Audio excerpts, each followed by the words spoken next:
satu yang paling dibutuhkan oleh manusia dalam hidup adalah pengen hidup bahagia. Semua manusia pengen hidup bahagia. Tidak ada satupun manusia di dunia ini yang pengen hidup sengsara. Tidak ada satupun kita hidup di dunia ini pengen hidup langsung. Nggak ada. Semua sepakat pengen hidup bahagia. Yang kaya, yang miskin, yang tua, yang muda, yang muslim, non muslim, semua sepakat pengen hidup bahagia.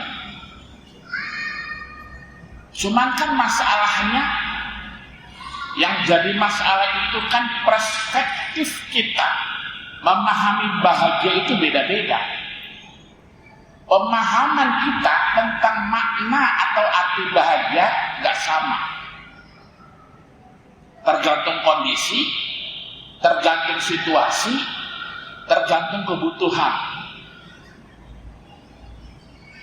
Ada orang belum punya kerjaan, dia akan berpikir, kalau gua udah punya kerja, insya Allah gua bahagia. Betul Pak?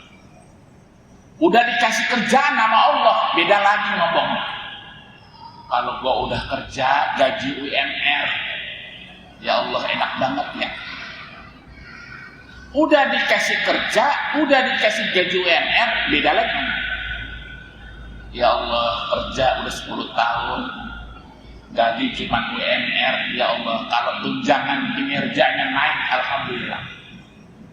Dapat fasilitas hidup, dapat uang makan, uang tunjangan kinerja, alhamdulillah.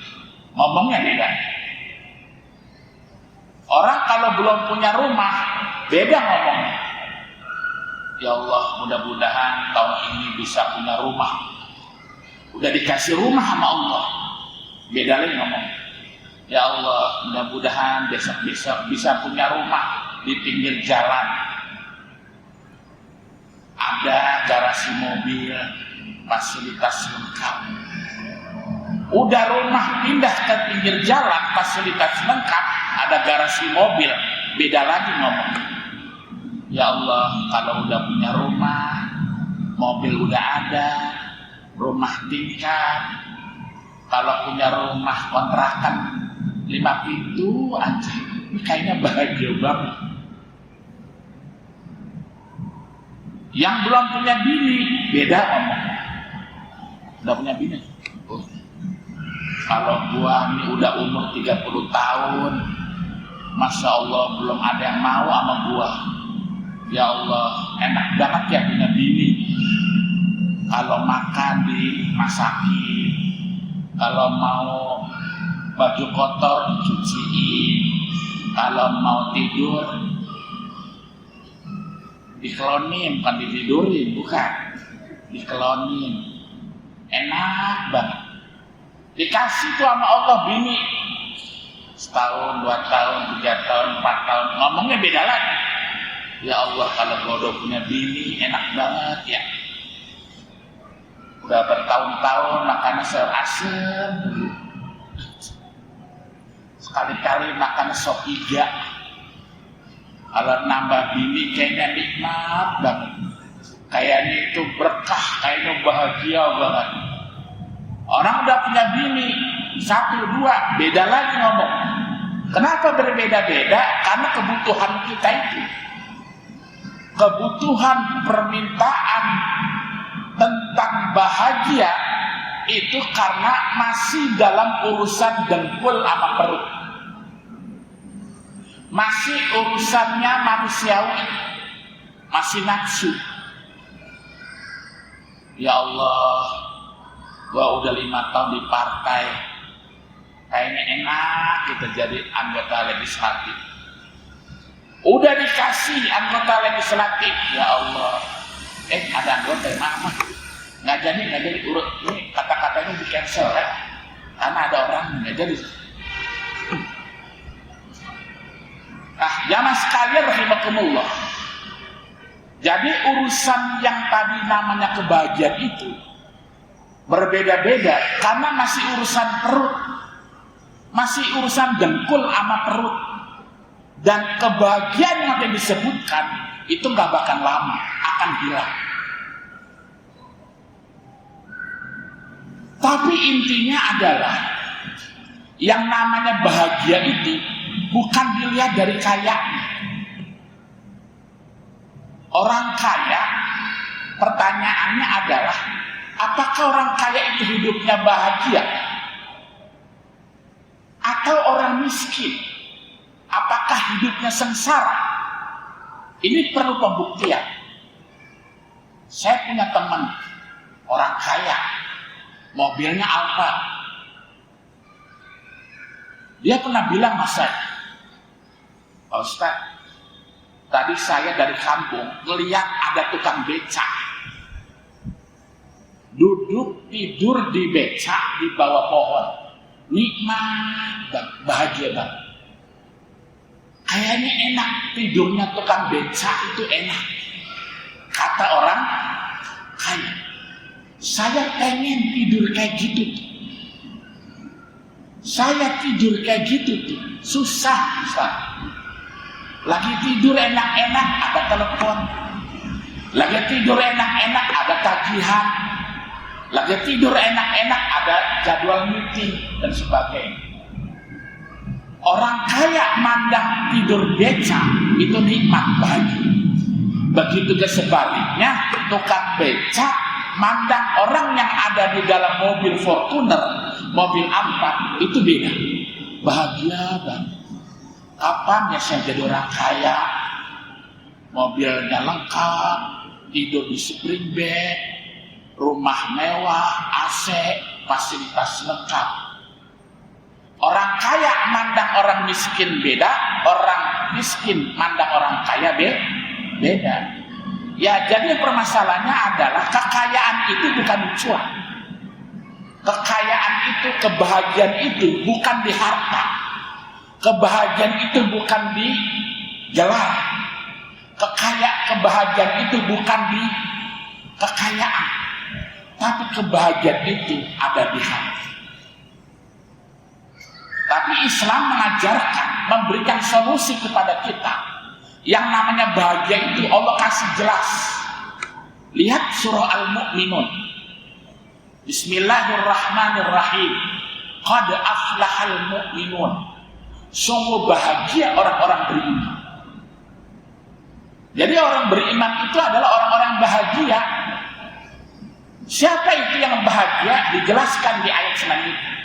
Alladzina hum fi sholatihim khashi'un. Orang yang bahagia itu adalah ketika sholat itu khusyuk. Khusyuk, fokus. Kenapa bisa khusyuk, bisa fokus? Karena yang ditemukan, yang lagi ngobrol adalah Allah Subhanahu wa Ta'ala. Sholat khusyuk itu adalah kondisi di mana kita udah nggak bisa melihat siapapun. Kondisi di mana kita fokus satu tujuan, Allah Subhanahu wa Ta'ala.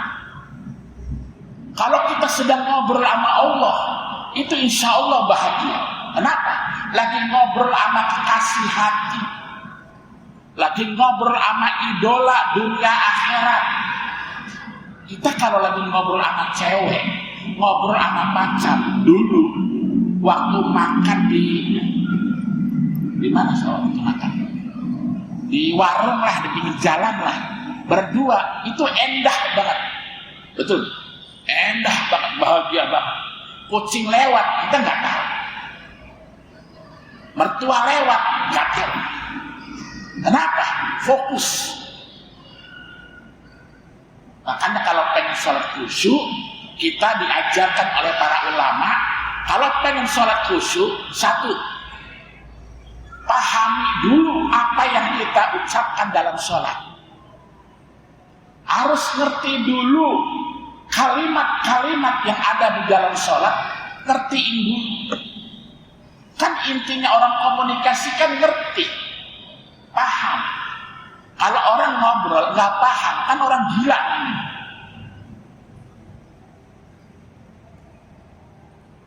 Lagi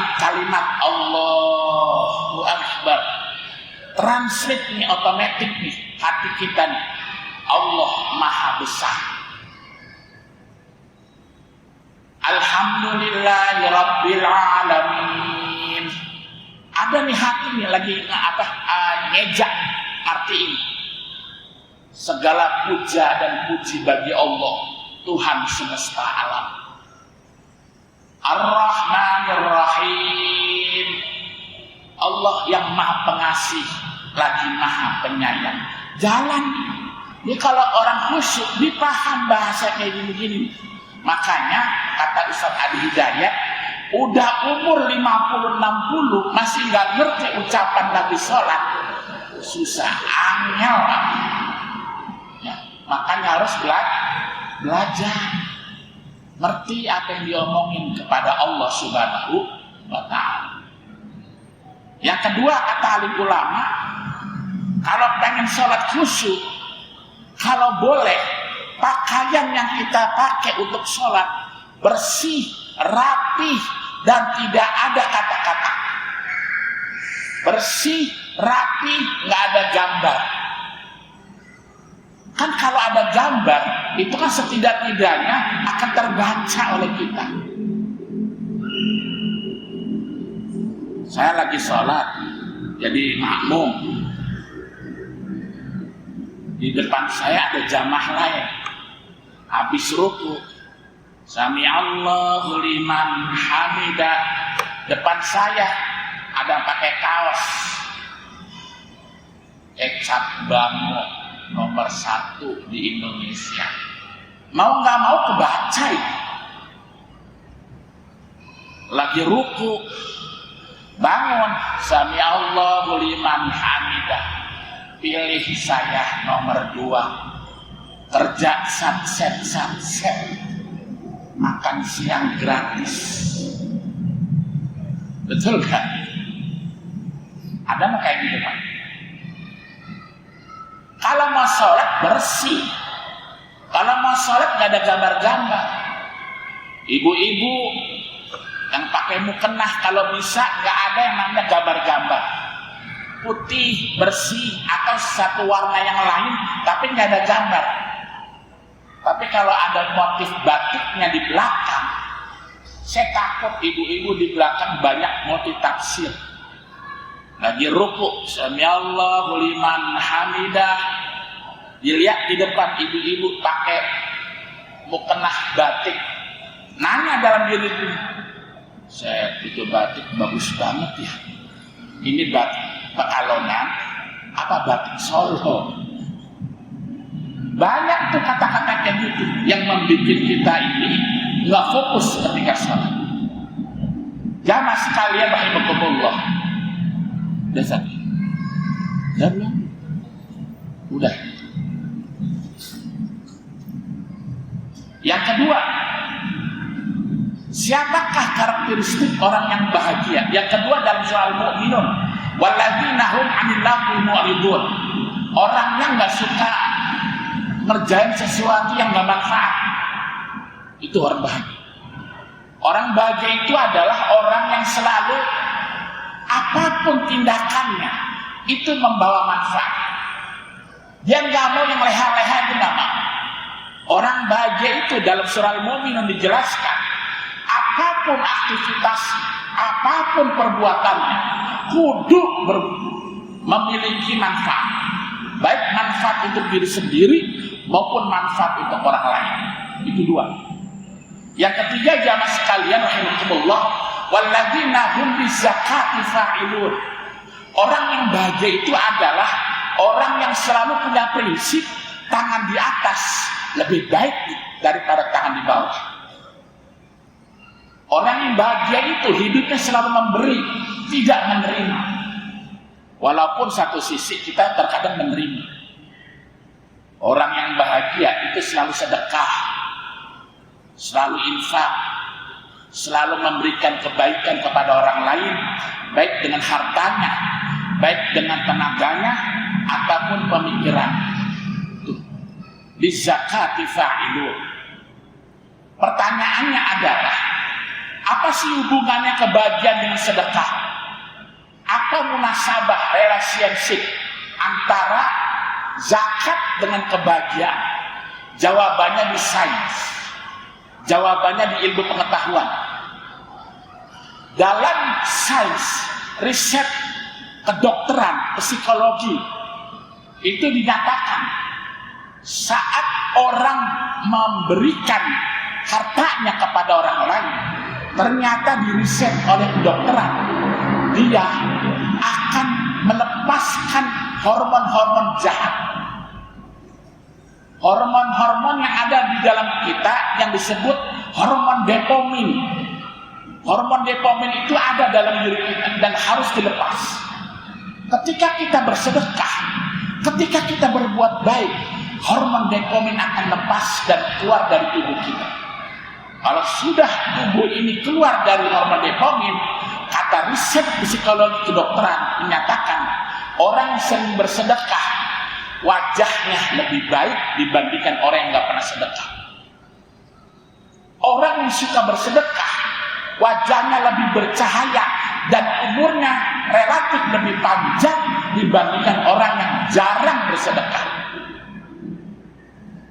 Dan dalam riset psikologi kedokteran menyatakan orang yang sering bersedekah umurnya lebih banyak manfaatnya kepada orang lain dan lebih panjang. Tuh, itu baru manfaat di dunia, belum kebahagiaan yang ada di akhirat. Oleh karena itu jamaah sekalian rahimakumullah, teruslah berbuat baik. Orang kalau berbuat baik, insya Allah akan timbul kebahagiaan yang tidak terukir dan tidak terlukis oleh kata-kata. Ada semacam kepuasan batin ketika kita berbuat baik. Sebelum saya tutup obrolan malam pada kesempatan malam hari ini, saya ingin menceritakan satu kisah. Ada seorang artis sedang dialog dalam satu podcast. Dia menceritakan kisahnya saat bersedekah. Dia yakin banget Allah itu nggak tidur. Allah akan membalas sedekah kita sebanyak Allah yang mau. Dia satu hari sholat Jumat. Ketika sholat Jumat, kotak amal lewat. Dia pengen ngasih itu kotak amal, pengen masukin duit kan. Tapi di kantongnya cuma ada 100.000 satu-satunya. Dia pengen masukin, tapi dia ingat janji dia sama istri. Bun, kalau saya nanti habis sholat Jumat, saya mau beli makanan yang enak. Saya mau beli pampers buat bayi. Saya mau beli belanja-belanja dan sebagainya. Tapi duitnya cuma satu-satu. Dengan ikhlas, tawakal, yakin, masukinlah kotak amalku 100.000 rupiah. Uang satu-satu. Pasrah dia sama Allah. Mau dimarahin Mbak Bini, terserah. Mau diacak-acak amal istri, terserah. Yakin. Tapi ketika keluar dari masjid salat Jumat, ini kisah nyata. Baru keluar dari salat Jumat, baru keluar dari masjid, baru beberapa langkah ada telepon masuk. Assalamualaikum. Waalaikumsalam. Ya, ada apa mas? Mas, ntar malam kosong nggak? Oh kosong. Ada acara nggak? Nggak ada, kosong. Ntar malam kita ngeband yuk. Ngeband? Iya. Dapat berapa fee-nya? Ya 5 juta sih. 5 juta? Iya. Mau nggak mas? Ayo. Masukin uang 100.000, dapat hadiah balasan dari Allah 5 juta. Min haitsu la yahtasib. Nah, jamaah sekalian rahimakumullah, teruslah mencari kebahagiaan. Kebahagiaan itu bukan di barang, kebahagiaan itu bukan di tempat, kebahagiaan itu bukan di mobil, kebahagiaan itu bukan di kekayaan, tapi kebahagiaan itu adalah di hati. Bagaimana cara kita bersyukur terhadap nikmat Allah, itulah kebahagiaan inti kita. Kebahagiaan itu memang bukan dilihat dari uang, tapi bagaimana kita memaksimalkan peran uang untuk kebaikan dan ibadah kepada Allah Subhanahu wa Ta'ala. Terima kasih dan mohon maaf. Semoga bahagia kita semua. Allah berikan keberkahan, panjang umur, sehat walafiat.